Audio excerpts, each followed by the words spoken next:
নমস্কার। ভারত গৃহযুদ্ধের দিকে অগ্রসর হচ্ছে, তাই আমাদের সকলকে কিছু ব্যাপারে অবগত থাকা অত্যন্ত জরুরি।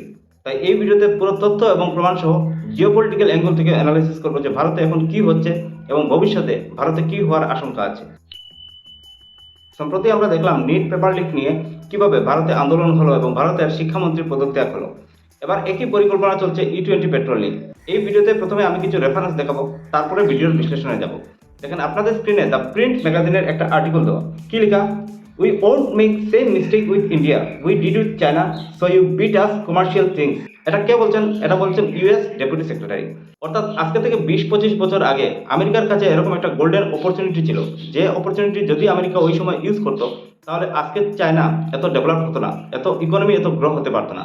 কিন্তু আমেরিকা ভুল করেছে, ওই সময় সেই অপরচুনিটি ওরা কাজে লাগায়নি এবং এই জন্য চীন আজকে কমার্শিয়ালি আমেরিকাকে বিট করে দিয়েছে। অর্থাৎ এখানে যদি আমরা আমেরিকা এবং চীনের ট্রেড ডেফিসিট দেখি, তাহলে আমেরিকা কিন্তু এখনো চীনের কাছ থেকে অনেক ডেফিসিটে আছে। সিম্পল ভাষায়, আমেরিকা চীনকে যত টাকার জিনিস বিক্রি করে তার থেকে অনেক বেশি টাকার জিনিস বিক্রি করে চীন আমেরিকাকে, এবং এই জন্য আমেরিকা চীনের উপর 500% ট্যারিফ লাগিয়েও চীনকে কিন্তু সামাল দিতে পারছে না, চীনকে কন্ট্রোল করতে পারছে না।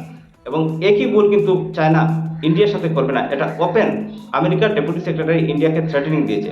আর রিপোর্টটা কবে? রিপোর্টটা বেশি আগের নয়, মার্চ মাসের। অর্থাৎ ভারতে এখন সরকারের পক্ষ থেকে যদি কোনো ফল্ট লাইন ক্রিয়েট হয়, এই ফল্ট লাইনকে আমেরিকা কিন্তু 100% ইউজ করবে এবং দেশে গৃহযুদ্ধের মতো পরিস্থিতি করবে। এবার প্রশ্ন হলো, ফল্ট লাইন জিনিসটা কি? এখন ফল্ট লাইন জিওপলিটিক্যাল ল্যাঙ্গুয়েজে এমন একটা টার্মিনোলজি যেটা গভর্নমেন্ট নিজে থেকে ক্রিয়েট করবে। অর্থাৎ গভর্নমেন্ট প্রতিনিয়ত দেশের জনগণ এবং দেশের স্বার্থে কোনো না কোনো আইন আনতে থাকে। এবার বিদেশি কোনো দেশ সেই পলিসিগুলোকে নিখুঁতভাবে যাচাই করবে এবং দেখবে সেই পলিসিগুলোর থেকে আমরা কোনো ফল্ট লাইন ক্রিয়েট করতে পারি কিনা। উদাহরণস্বরূপ, শেখ হাসিনা সরকার তাদের যারা মুক্তিযোদ্ধা ছিল সেই মুক্তিযোদ্ধাদের বিশেষ কিছু রিজার্ভেশন দেওয়া হচ্ছিল। এই রিজার্ভেশন শুধু মুক্তিযোদ্ধাদের জন্য সীমিত ছিল না, মুক্তিযোদ্ধাদের ছেলে তাদের নাতি নাতনিরাও কিন্তু এই রিজার্ভেশনের আওতার মধ্যে আসে। এবার এটাকেই কিন্তু ফল্ট লাইন দেখানো হলো। যুক্তি কি দেখানো হলো? বাংলাদেশের জনসাধারণ 20 কোটিরও বেশি। এবার এই রিজার্ভেশন যদি মুক্তিযোদ্ধাদের ছেলে তাদের নাতি নাতনিরা পেয়ে যায়, তাহলে বাংলাদেশের যুবক যুবতীরা কিন্তু বেকার হয়ে পড়বে, তারা চাকরি পাবে না। এবং এটাকেই ফল্ট লাইন হিসাবে দেখানো হলো এবং এটাকেই ঘিরে কিন্তু ছাত্র আন্দোলন শুরু হলো এবং অবশেষে শেখ হাসিনা সরকারের পতন হলো।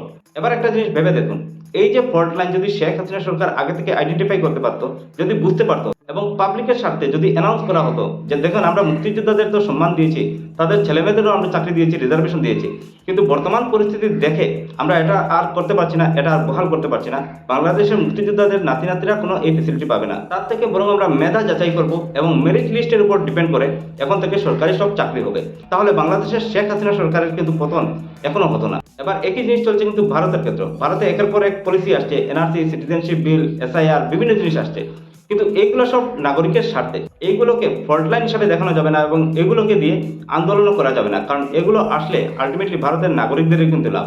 তখন ফল্ট লাইন কোনটাকে দেখানো হবে? ফল্ট লাইন খোঁজা শুরু হলো। ফল্ট লাইন পাওয়া গেল কোথায়? E20 পেট্রোল এবং NEET paper leak. NEET paper লিকের চ্যাপ্টার ক্লোজ, তো সেটা বিষয়ে আলোচনা করে লাভ নেই। এখন আলোচনার বিষয় হচ্ছে E20 পেট্রোল। E20 পেট্রোলকে যারা রাজনৈতিক বিশেষজ্ঞ তারা ফল্ট লাইন হিসাবে কেন দেখছেন?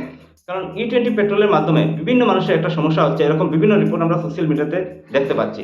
এবার E20 পেট্রোলকে ঘিরে যদি ভারতে কোনো আন্দোলন হয়, তাহলে আমেরিকা সেই টেকনিকটা ইউজ করবে, যে টেকনিকটা আমেরিকা চায়নার ক্ষেত্রে ইউজ করেনি 20-25 বছর আগে, এবং চীন আজকে টেকনিক্যালি এবং কমার্শিয়ালি ইউএসকে প্রায় বিট করার পথে।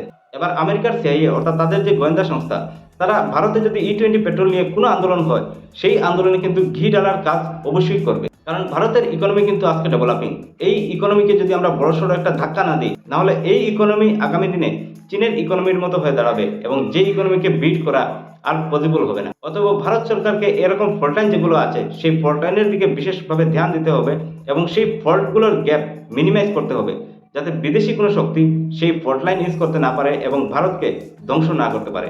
কারণ একটা জিনিস মনে রাখতে হবে, বাংলাদেশও খুব আশা করে ইউনিট সরকারকে এনেছিল, কিন্তু যখন ইউনিট সরকার বিদায় হয় তখন বাংলাদেশে বিদেশি ঋণের হার আরও 40% বাড়িয়ে যায়। অর্থাৎ একজন ইকোনমিস্ট এসে বাংলাদেশের মতো ছোট একটা দেশের ইকোনমিকে সামলাতে পারেনি, তাহলে ভারতের মতো বড় একটা ইকোনমি যদি এরকম ধাক্কা খায়, তাহলে সেই ইকোনমি সামলানোর মতো ক্ষমতা কিন্তু সব মানুষের থাকবে না। এবার সরকার এটা বিচার করুক যে তাদের পলিসির মধ্যে কি কি ফল্ট লাইন আছে। আপনারা সবাই ভালো থাকবেন, সুস্থ থাকবেন। ভিডিওটা ভালো লাগলে অবশ্যই শেয়ার এবং লাইক করে দেবেন। ধন্যবাদ।